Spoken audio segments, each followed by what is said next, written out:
Let's do a little digging in. It is a season of big performances from the elite teams in the National League. 2 from the Braves, 2 from the Dodgers. Ronald Acuña, Matt Olson, Freddie Freeman, and Mookie Betts. So let's start with just hitting. Weighted runs created plus is the basic measurement. 100 is league average. This is not a volume stat, but all these guys, as you see, plate appearances. They played full seasons. Betts is a little bit below the other 3, who all have over 700 plate appearances. That's a full season. Now, it's very close. You see, 170 to 169. That's MVP level. It's extremely high. But Acuña and Betts, they could flip-flop tonight.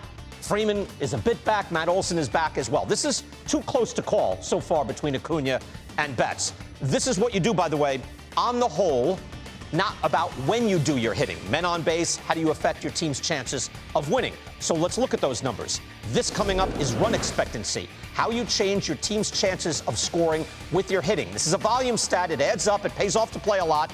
And here, it's really almost a dead heat between Acuña and Freeman. It's been closer than this. Now it's 3. It's very, very close. Acuña has pulled ahead. Betts a bit below. Olson a bit lower. It's important to note, not everybody gets the same opportunities here. It's not a completely fair stat, but it does measure what you do with what you're presented. How about what your hitting does to the chances of your team winning? Here is win probability added. And here it is Acuña, and this time by a decent margin. Then Betts, then Freeman, then Olson. Acuña not only has great totals, he affects run scoring and winning better than anyone else. That's clear. By the way, I'm aware that Matt Olson leads the league in homers and RBIs, but those 3 stats I just showed, they take into account power hitting, and the last 2 take into account how clutch your hitting was. It's just more sophisticated and detailed. We grew up looking at homers and RBIs. We have better measurements now. So out of respect for Olson's hitting, which was excellent, we put him in that race. Now, he's not winning in hitting, and he's not, as we move forward, he's not beating those guys in defense or base running, right? We know this. So for the purposes of this exercise, we're going to narrow the field down to the final 3. To base running first. Our final 3 are all elite. Acuña has topped 70 stolen bases, but both Betts and Freeman are excellent on the base paths. So it's not as clear-cut as you might think. Base running runs is a good overall stat, and it is Acuña on top. Freeman's not far behind, and he actually leads Betts, who's obviously elite on the bases, but not above Acuña or Freeman this particular year. Let's go to defense. Not an easy call. The metrics are conflicting. Betts has the best rep, but Acuña has a great arm, and Freddie Freeman is an agile first baseman.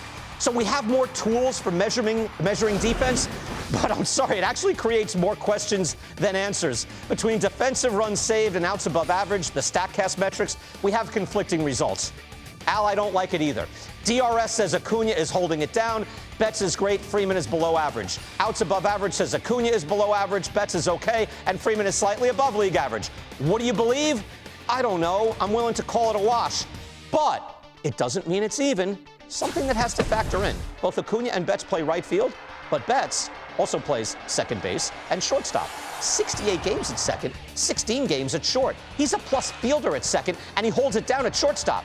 The DRS metrics match the eye test. He can actually play these positions. The value to his team, playing 84 games in the infield, that's immense. Since July, by the way, he's played more games in the infield than outfield. That should be factored into this, especially if you're one of those people that's always saying it's not best player, it's most valuable. So notice to this point, we have not brought up WAR, wins above replacement. We've been able to work through an awful lot without reducing things down to one number. My call here is I can't quite find enough evidence to topple the season in totality being played out by Ronald Acuña. He has the edge in every hitting category, context neutral, and clutch. Not by a lot, but by a little. He runs, he fields, he doesn't miss games. Acuña gets my vote in a close race. So, notice I gave my pick before I went to the WAR leaderboard. WAR is a useful tool in measuring a player's production. We've been able to work through these things and figure things out. In this case, it reflects the reality, I think, fairly well. Betts' defensive value has him right there with Acuña. WAR is an approximation, though.